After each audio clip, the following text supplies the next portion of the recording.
Искам да ви кажа, че тук на сцената идва един млад мъж, който се казва Александър. Може би Александър Велики? Сега ще разберем. Ти Александър Велики ли си?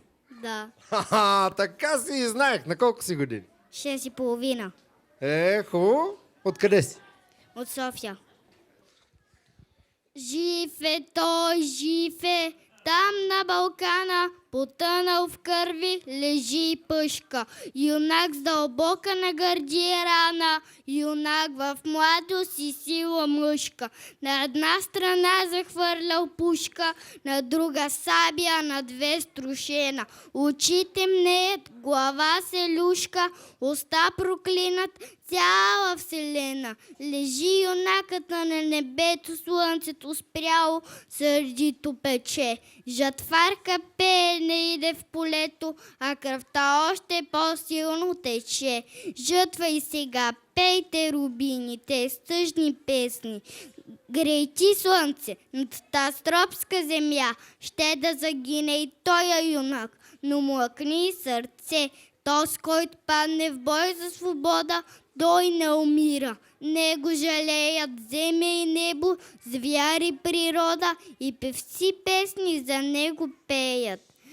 Денем сянка му пази орлица и вълк му кротко раната ближи. Над него сокол юнашка птица и тя се за брат за юнак грижи. Встанали вечер месец изгрее, звезди отсипят, свода небесен, гора зашуми, вятър повее, Балкана пее хайдушка песен. И самодивие бяла премяна, чудни, прекрасни песни поемат.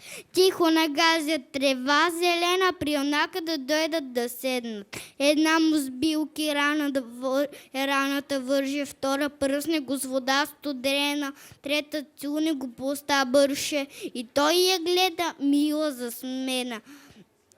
Кажи ми, сестро, де е караджата, де е моята вярна дружина? Кажи ми, помзи ми душата, аз искам, сестро, тук да загина. И плеснат с ръце, па се пригърнат, и с песни хвъркнат те в небесата. Лечат и пеят, до ордео съмнат, и търсят духът на караджата. Но съмна вече, а на Балкана юнака лежи, кръвта му тече, а вълка му ближи лютата рана. И слънцето пак пече.